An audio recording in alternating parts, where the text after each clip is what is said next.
The morning Kim Haeyeon woke up to silence. She knew the world had ended, not the kind of silence that comes with dawn, when the city holds its breath before the rush of another day. This was different. This was the absence of everything that made Seoul alive. No car horns, no radio static, no cell phone towers humming their invisible songs through the air. Haeyeon sat up in her small apartment and reached for her phone. The screen was black, dead. She pressed the power button over and over, but nothing happened. The same with her radio equipment that filled half her bedroom. All of it was dark and quiet. She moved to her window and looked down at the street. Cars sat frozen in the middle of the road like toys that had run out of batteries. People wandered between them, looking lost and confused. Some were crying. Others just stood still, staring at their dead phones. That was 3 months ago. Now, Haeyeon lived in the dark tunnels beneath Seoul with 47 other people who had nowhere else to go. The subway station they called home used to be bright and busy. Trains would roar through every few minutes, carrying thousands of people to work and school and shopping centers. Now the tracks were empty. The only sounds were footsteps echoing off cold concrete walls and the quiet voices of people trying to stay hopeful. Commander Lee Taemin was their leader, though nobody had voted for him.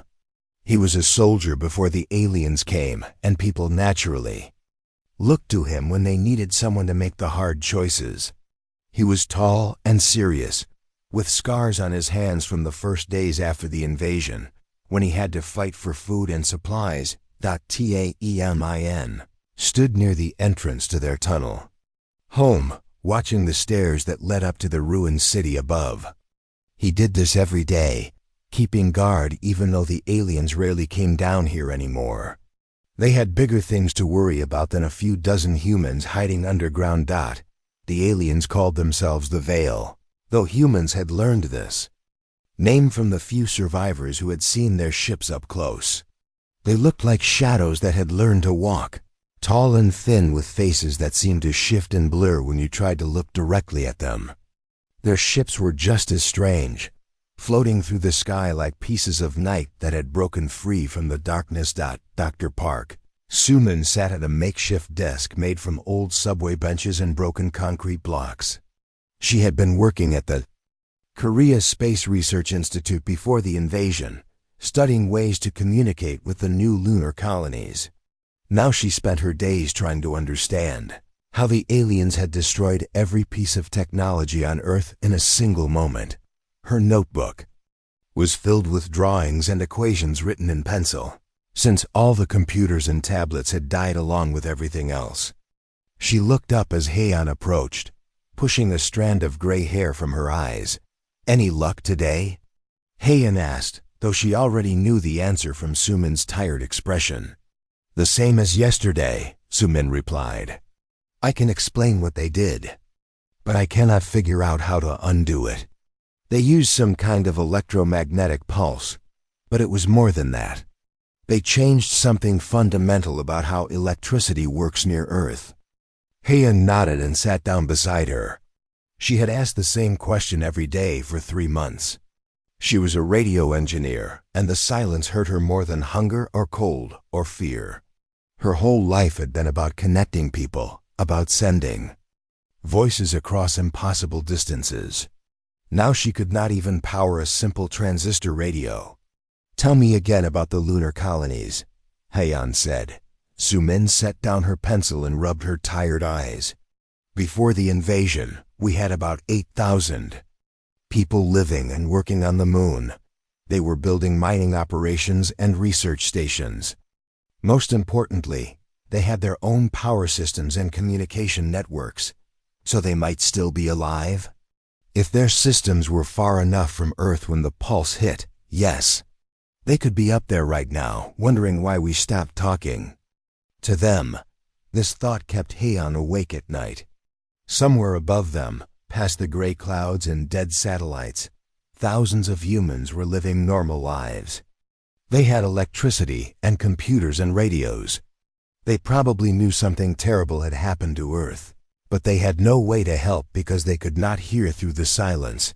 A young boy named Minho came running down the tunnel, his footsteps loud in the quiet space. He was only 12 years old, but he had become their best scout because he was small and fast and could slip through the rubble above ground without being seen. "Commander Tamin," he called out, breathing hard. "There are people coming, a lot of people." Tamin was immediately alert. "Vale?" "No, sir, humans, maybe 20 of them. They look hungry." The adults in the tunnel began to move. Some gathered the children into the deeper passages. Others picked up weapons they had made from metal scraps and broken glass. Food was scarce, and desperate people sometimes did desperate things. But when the newcomers finally appeared at the top of the stairs, they were not raiders or thieves. They were families carrying sleeping bags and backpacks and small children who cried softly in the darkness. Their leader was an old woman who walked with a cane made from a broken mop handle. "Please," she called down to them. "We have been walking for days. We just need a place to rest." Tamin studied them for a long moment, then nodded. "Come down. We will share what we have." As the new arrivals settled into the tunnel, they shared news from other parts of the city. The aliens were building something in the center of Seoul, a tall tower that hummed with strange energy. They had similar towers in other major cities around the world. Nobody knew what they were for, but they seemed to be getting stronger. "They are not trying to kill us," said the old woman. "They are trying to break us, make us give up hope." That night, as the tunnel settled into sleep, Hyun lay on her thin blanket and stared up at the concrete ceiling. Somewhere above that ceiling was the surface world. Above that were the clouds and the sky. Above that was the moon, with 8,000 humans who might still be alive. She closed her eyes and tried to imagine their voices calling down through the darkness, telling Earth that help was coming. But all she heard was silence, thick and heavy like a blanket that covered everything. Still, she did not give up. Tomorrow she would ask Suman to explain the electromagnetic pulse again. Tomorrow she would search through more broken electronics, looking for something that might still work. Tomorrow she would keep trying to find a way to break through the silence and touch the stars, because somewhere up there, people were waiting to hear from home. Dr. Park Soo-min had kept the secret for 4 weeks. But watching Haein search through broken radios every day finally broke her resolve. "There is something I never told you about my work," Soo-min said quietly as they sat in the deepest part of the tunnel. The others were sleeping, and only the soft breathing of 47 people filled the darkness around them. Haein looked up from the circuit board. She was studying by candlelight. "What kind of something?" Soo-min pulled out a small notebook she kept hidden in her jacket. The pages were filled with diagrams and numbers that made no sense to anyone but her. "Before the invasion, I was working on a secret project called Resonance. The government wanted a way to communicate with deep space missions, farther than any radio had ever reached." She opened the notebook to a page covered with drawings of the moon and Earth, connected by curved lines that looked like invisible bridges. "We discovered that the moon's gravity could be used like a giant amplifier. If you send a radio signal at exactly the right time and frequency, the moon's position can boost that signal thousands of times stronger." Haein felt her heart begin to beat faster. How much stronger? Strong enough to reach other solar systems. Strong enough to talk to ships traveling between the stars. Soo-min traced one of the curved lines with her finger. The lunar colonies were not just mining operations. They were part of the communication network. They have receivers designed to catch these boosted signals and send them even farther.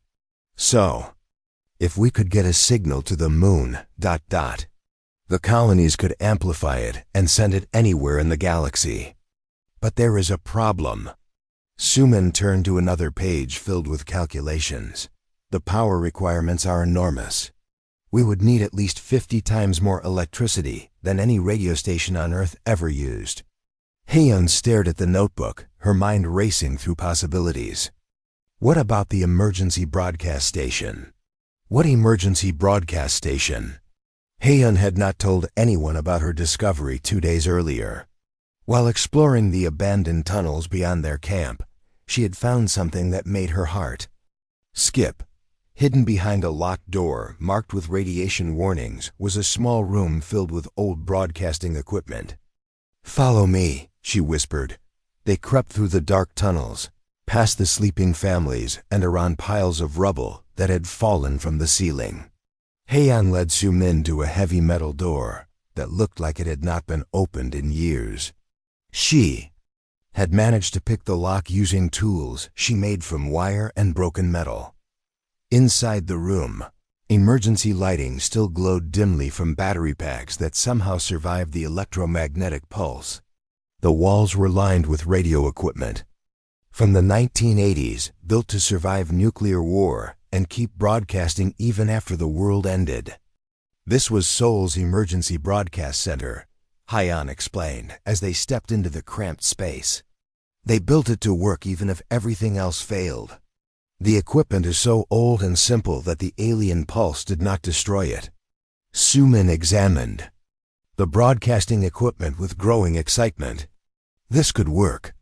These vacuum tubes and analog circuits would not be affected by the same interference that killed modern electronics.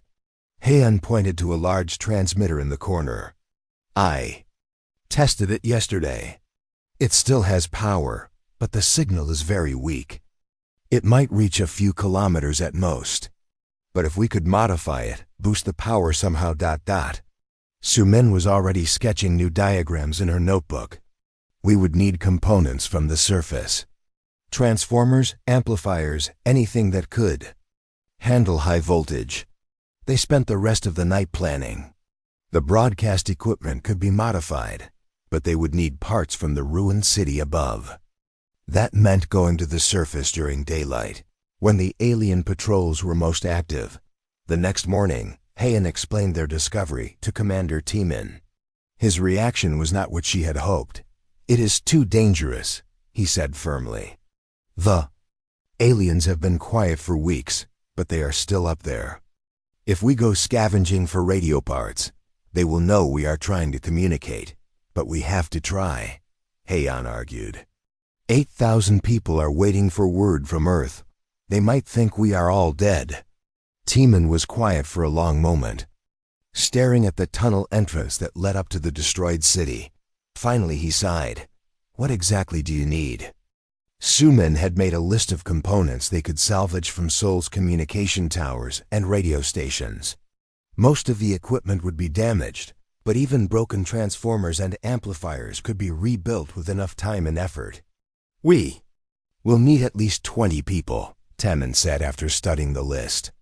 "And we will have to split up to cover more ground quickly." The idea of splitting their group made everyone nervous. For 3 months, they had survived by staying together, sharing resources and protecting each other. Now they would have to spread across the dangerous city, searching through ruins while alien ships patrolled overhead. But the possibility of reaching the lunar colonies was too important to ignore. If the moon-based humans knew what had happened to Earth, they might find a way to help. They had ships and technology that could make a difference in the fight against the Veil. 3 days later, Timin organized the expedition. 22 people would go to the surface while the rest stayed to guard the tunnel and take care of the children. They would split into 6 teams, each targeting a different area of the city.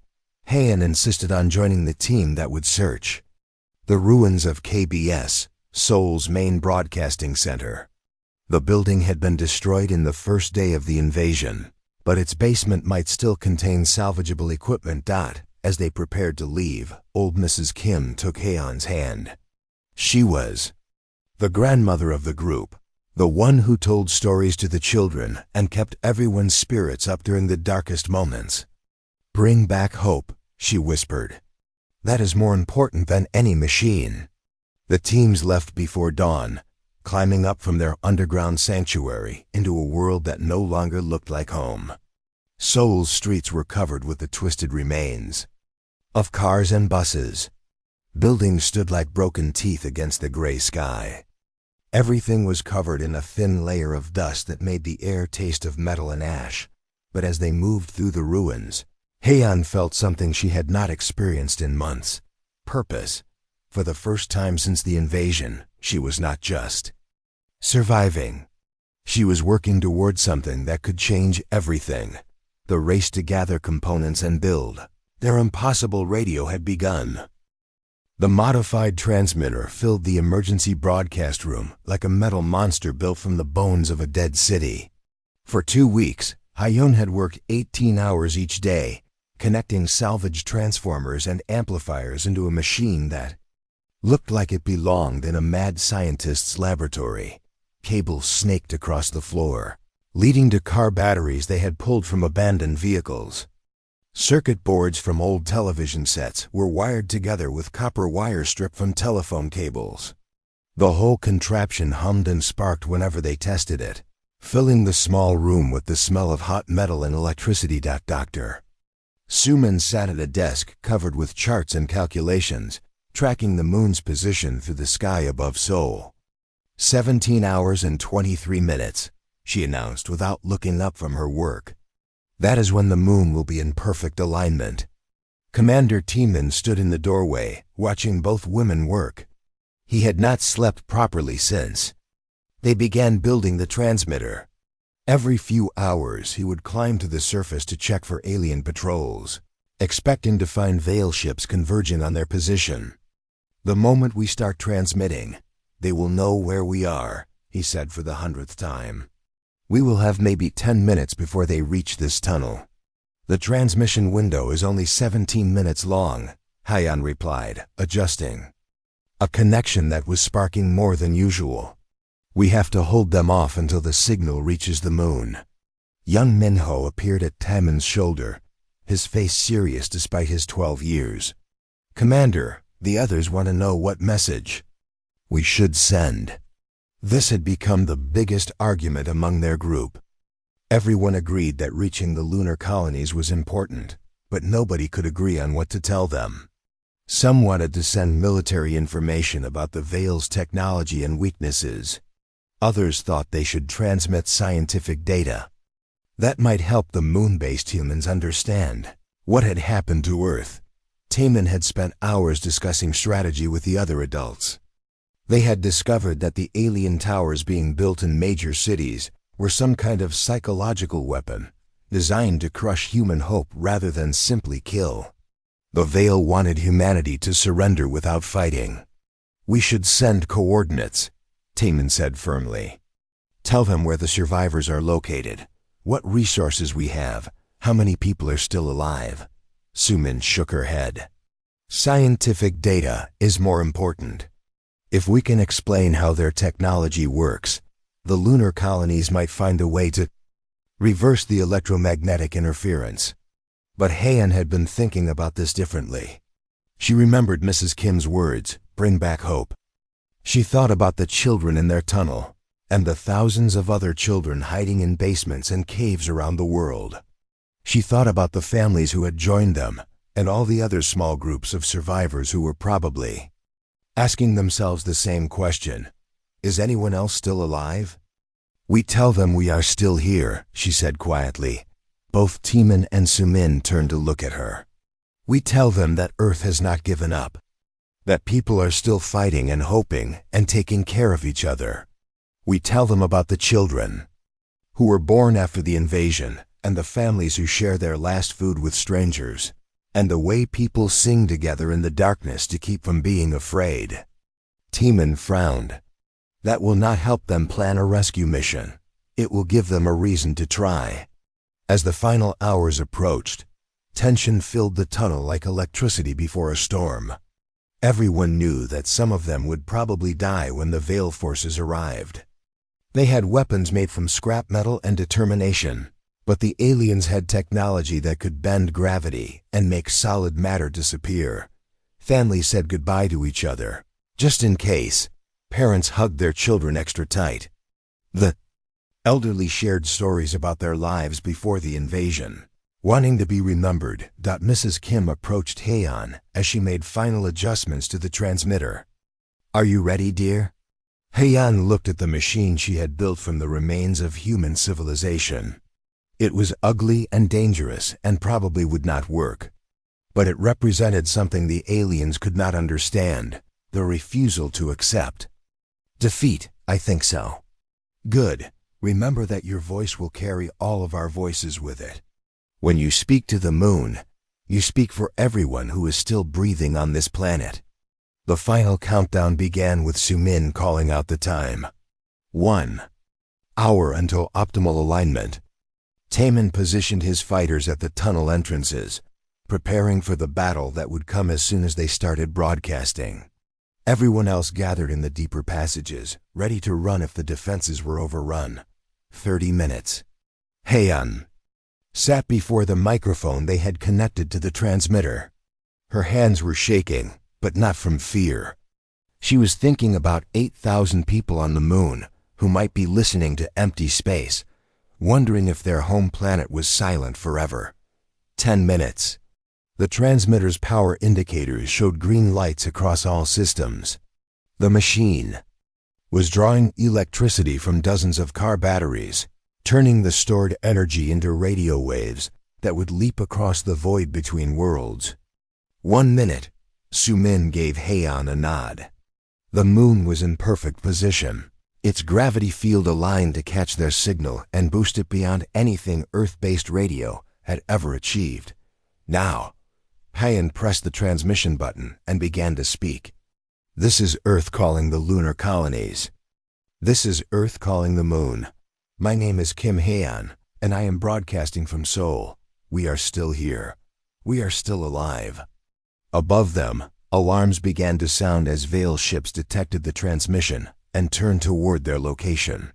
Footsteps echoed in the tunnels as Taemin's fighters took their positions, but Haeyeon kept talking, her voice traveling at the speed of light toward the moon, carrying humanity's message across the dark between worlds. 21 days after the transmission, Haeyeon sat on a hill outside Seoul and watched the moon rise over the destroyed city. Something was wrong with it. For her entire life, the moon had been a constant companion in the night sky, always the same size, always the same distance away. But tonight it looked bigger. Not much bigger, just enough to make her feel uneasy when she stared at it. "I am not imagining this, am I?" she asked Dr. Sumin, who was lying on her back beside her with a pair of binoculars pointed at the sky. "No, you are not imagining it." Sumin's voice was filled with wonder and fear. "The moon is approximately 3,000 kilometers closer to Earth than it was yesterday." The survivors had been forced to abandon their tunnel home after the transmission. Just as Taemin had predicted, the Veil forces had found them within minutes of Haeyeon's broadcast. The battle had been fierce but brief. 12 people had died holding the tunnel entrances long enough for the others to escape through maintenance passages. Commander Taemin had been among the dead. Haeyeon still saw his face when she closed her eyes, the way he had smiled at her just before the alien weapons cut him down. "Keep talking," he had shouted over the sound of energy weapons. "Do not stop talking until the signal reaches them." She had kept talking for the full 17 minutes, even as explosions shook the walls around her and the smell of burning metal filled the air. She told the lunar colonies about the children who drew pictures of birds they had never seen. She described the way people shared food even when they were starving, and how they sang lullabies to calm each other during the worst moments. When the transmission window finally closed, the remaining survivors had grabbed what supplies they could carry and fled into the ruined city above. For 3 weeks they had been moving constantly, never staying in one place for more than a day.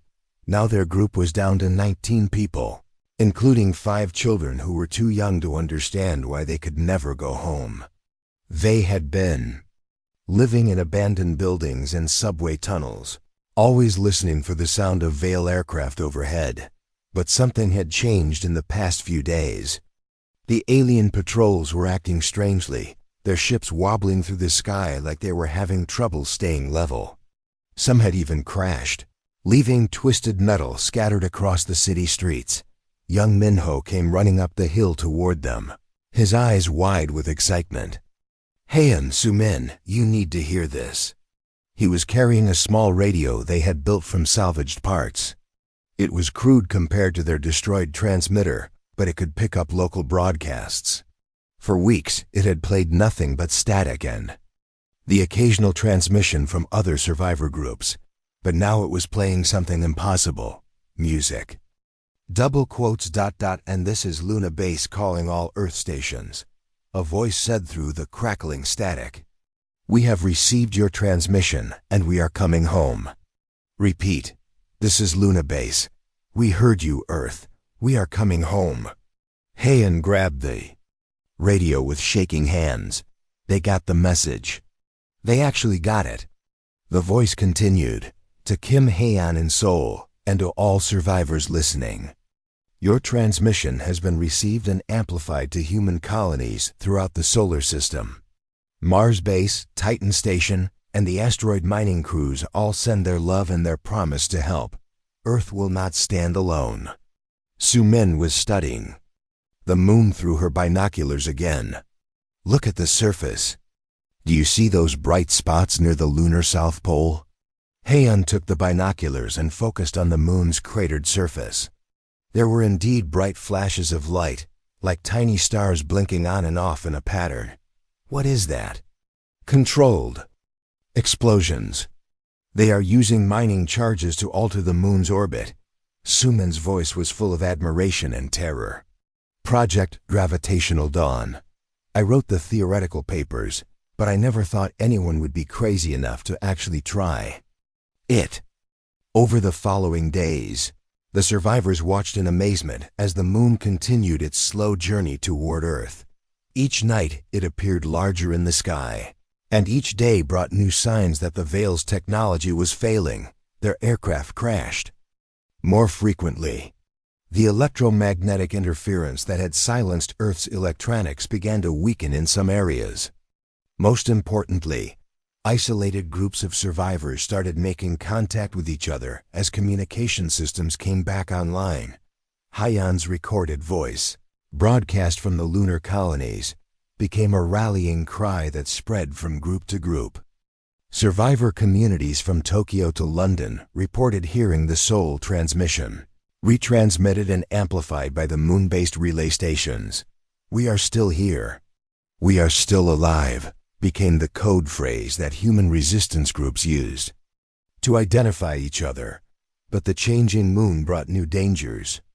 The closer it came to Earth, the stronger its gravitational pull became. Tides rose higher than ever before, flooding coastal cities that had already been damaged by the invasion.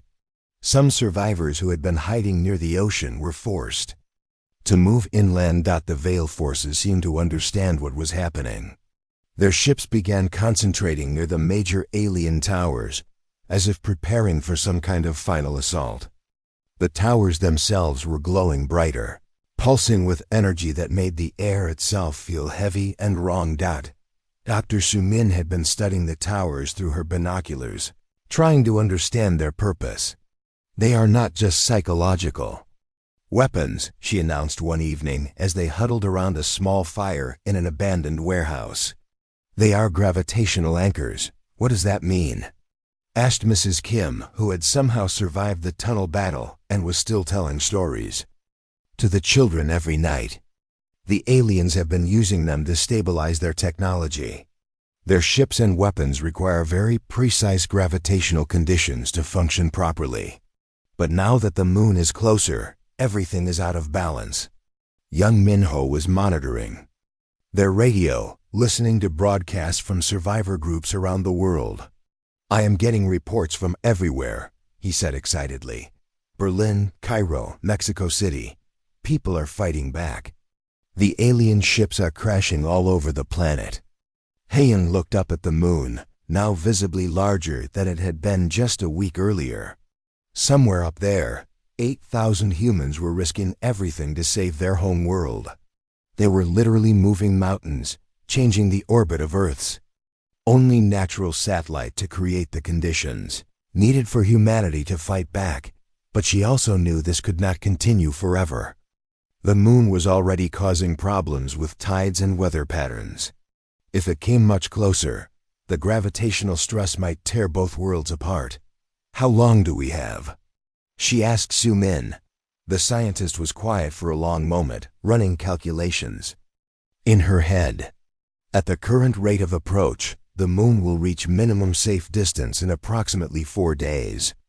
After that, she shrugged. After that, we had better hope the plan works, because there will be no going back. The final phase of humanity's desperate gamble was about to begin. The end came at dawn on the 4th day, when the moon hung in the morning sky like a second sun. Kim Hae-in stood on the roof of Seoul's tallest surviving building, watching veil ships fall from the sky like burning leaves. The aliens advanced technology designed for the stable gravitational environment they had known for millions of years simply could not adapt to the chaos that humanity had created. Below her, the streets filled with people emerging from their hiding places for the first time in 4 months. They pointed at the impossibly large moon and at the crashing alien ships, their voices mixing together in a sound that had been missing from Earth since the invasion began. The sound of hope. Dr. Su-min stood beside her, monitoring a radio that crackled with transmissions from around the world. Every few minutes, another city reported that their Veil occupiers were retreating or their alien towers were shutting down. Berlin is free, Su-min announced, translating the German broadcast. The aliens abandoned their positions 2 hours ago. Young Minho was at his usual post, coordinating with survivor groups across the city. In the week since Commander Timon's death, the 12-year-old had become their communications specialist, his young voice carrying messages of hope to people who had forgotten what hope sounded like. "Hae-in," he called out. "Luna Base is trying to reach you directly." She took the radio microphone, still amazed that they could communicate across the void that had separated Earth from its colonies for so long. "This is Kim Hae-in in Seoul. We are receiving you, Luna Base." "Hae-in, this is Director Park Jin-soo at Luna Base Primary Facility." The voice was clear and strong, as if the speaker were in the next room instead of on another world. "Your transmission saved us all. We had been preparing to evacuate the lunar colonies because we thought Earth was lost. What is your status?" "Up there, all colonies are operational and coordinating the final phase. We are about to begin Gravitational Dawn Protocol 7. You need to prepare your people for what comes next."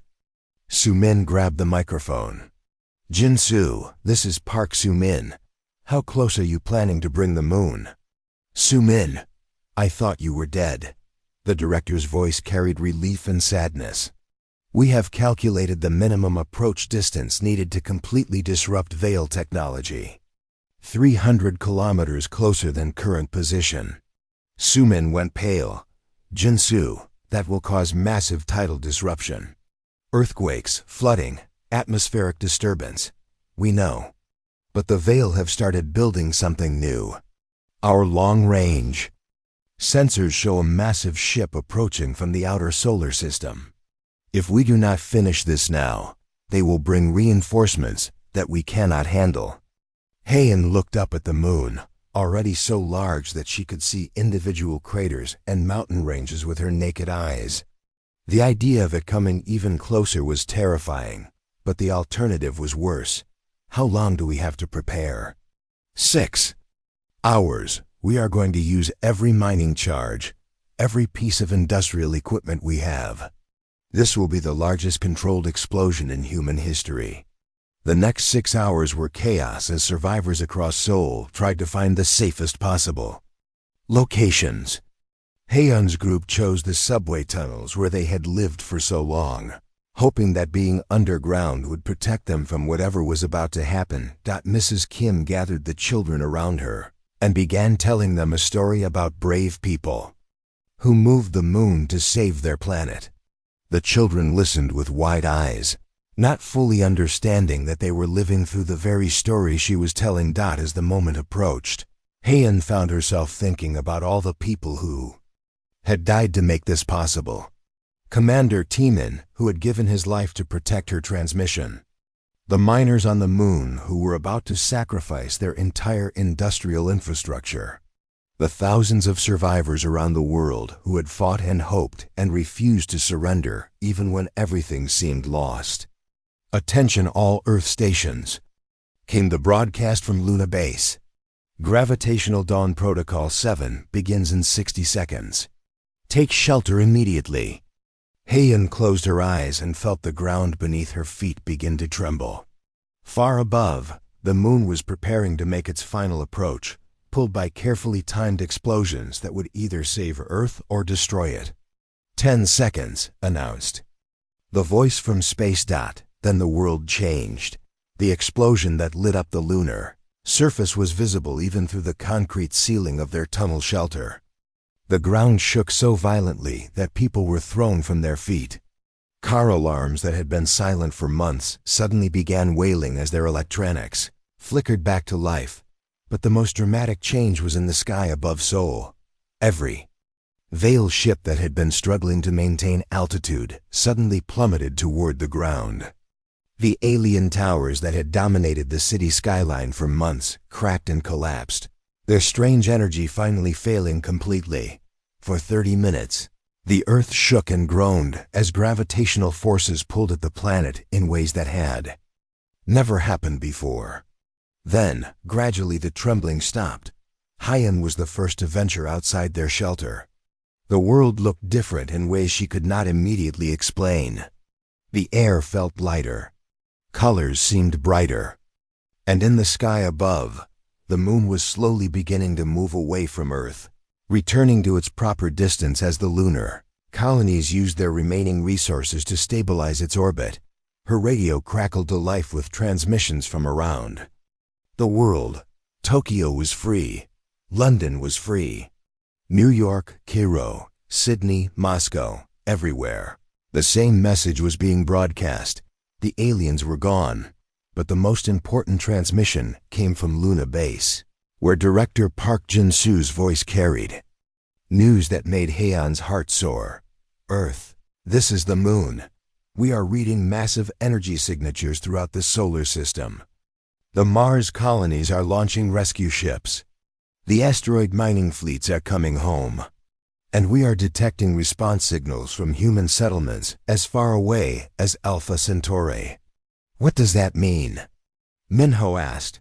Heian smiled as she looked up at the moon, now returning to its familiar size in the afternoon sky. It means your voice carried farther than we ever imagined. Humans living around other stars heard what happened here. They know that Earth fought back and won. In the months that followed, as Earth slowly rebuilt and reconnected with its space-based colonies, historians would struggle to explain how humanity had accomplished the impossible. How a small group of survivors in a Seoul subway tunnel had found a way to move the moon itself. How a single radio transmission had inspired the greatest act of engineering in human history. But Heian knew the real answer was simpler than that. When everything else was gone, when technology failed and civilization crumbled, humans still had two things that no alien force could take away: the refusal to give up, and the absolute certainty that no one should have to face the darkness alone. Her voice had been the last thing on Earth that reached toward the stars. And it had been enough to bring the moon closer, to shake the foundations of worlds, and to prove that as long as humans drew breath, they would never stop calling out to each other across the vast and lonely dark. The age of silence was over. The galaxy was listening. And Earth was no longer alone.